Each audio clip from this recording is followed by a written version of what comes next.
Olá, seja muito bem-vindo ao canal Inferiores em Foco. Eu sou Robson Mas, criador do canal. Nesse vídeo aqui eu vou te ensinar como ler uma revisão sistemática com meta-análise e realmente conseguir atender melhor os seus pacientes utilizando a melhor evidência científica possível. Mas antes, não esquece, curte, compartilha, se inscreve aqui no canal, que é muito importante para mim continuar fazendo o melhor conteúdo possível para te ajudar no dia a dia. Então, vamos embora pro vídeo.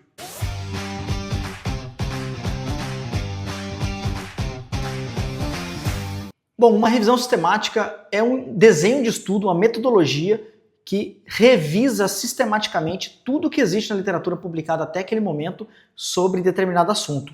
Aqui eu vou trazer para você uma revisão sistemática que é de minha autoria, foi a minha dissertação de mestrado, junto com o grande Rodrigo Vasconcelos e o professor Leonardo Costa e a minha querida amiga Cláudia Moya. Nessa revisão sistemática, nós analisamos o efeito do TBC, que é o Treatment Based Classification, que é os subgrupos de dor de coluna para pacientes com dor lombar específica ou não específica.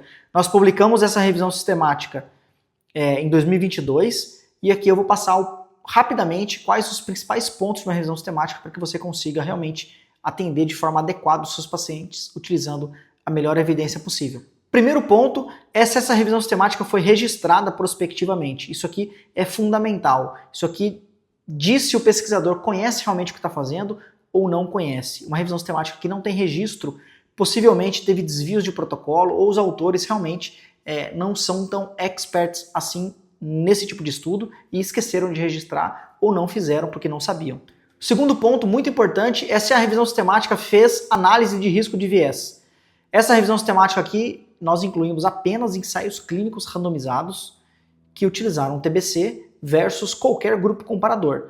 Então, nós precisamos avaliar a qualidade desses estudos que nós vamos colocar dentro da revisão sistemática. Porque veja bem, se você faz uma revisão sistemática perfeita no que diz respeito à metodologia, mas os estudos que estão lá dentro são ruins, consequentemente você vai ter um estudo de péssima qualidade metodológica também. Aí, indo direto para o que importa, aqui na tabela 1, normalmente de uma revisão sistemática, é as características dos estudos incluídos lá dentro. Então, um dos pontos mais importantes é você entender se a revisão sistemática encontrou estudos que são de boa qualidade metodológica. Nesse caso aqui, nós encontramos estudos que variavam de nota 4 até nota 8, numa escala de 0 a 10, tá? Com uma média de 6,8, que é considerado razoável. Acima de 6 é considerado bom, ou seja, tem estudos com péssima qualidade metodológica e tem estudos com boa qualidade metodológica lá dentro. E aí eu vou explicar como você precisa interpretar isso quando estiver lendo uma revisão.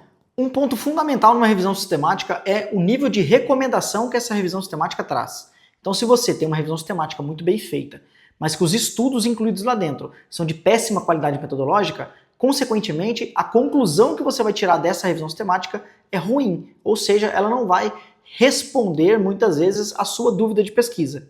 Nesse caso, nós utilizamos a escala GRADE, que avalia o nível de recomendação. Se eu tenho, vou dar um exemplo, se eu tenho um estudo muito grande, muito bom, possivelmente eu posso acreditar no resultado daquela revisão sistemática. Agora, se eu tenho um estudo pequenininho, com qualidade metodológica ruim, possivelmente aquilo ali não é próximo da verdade. Pode ser que a intervenção funcione, pode ser que a intervenção não funcione, mas baseado nesse estudo pequeno eu não posso tirar boas conclusões.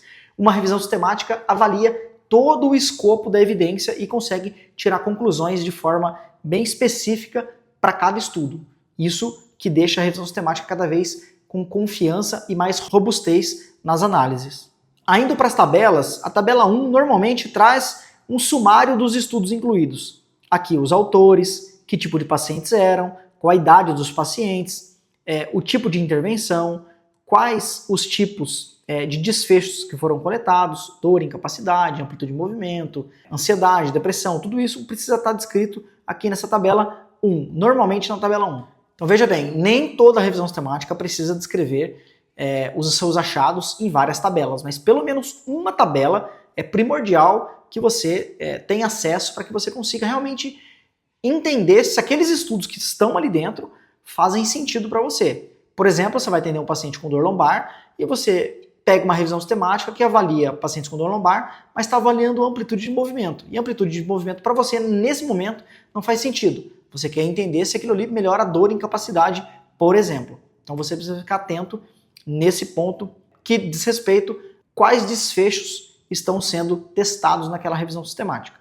Depois, um dos pontos mais importantes é o efeito do tratamento, ou seja, é onde você vai realmente descobrir se determinada intervenção funciona ou não funciona. Antes de falar dessa parte, eu vou pedir para você deixar o seu like nesse vídeo, curtir, compartilhar aqui o canal, esse vídeo, para que a gente consiga cada vez mais fazer vídeos de qualidade, impactar cada vez mais a vida dos fisioterapeutas e dos clínicos e, consequentemente, melhorar cada dia mais os nossos pacientes. Então não esquece, curte, compartilha, se inscreve aqui no canal e vamos terminar o vídeo. Bom, os efeitos do tratamento. Aqui nós vamos comparar o tratamento A versus o tratamento B. Então normalmente sempre fica nessa aba de efeitos do tratamento.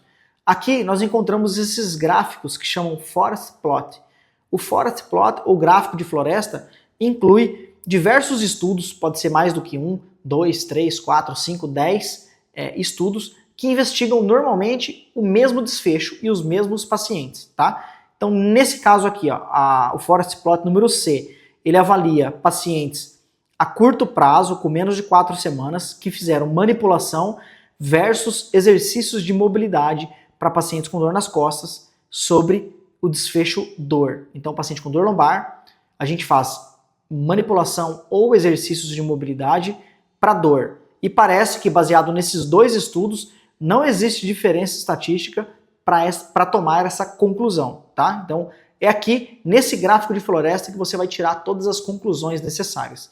Sempre que esse ponto preto aqui, que é esse diamante, tocar a linha do zero, não existe diferença estatística entre os grupos. Independente se ele tiver quase tudo para cá ou quase tudo para cá, se ele tocou a linha do zero, não existe diferença entre os grupos.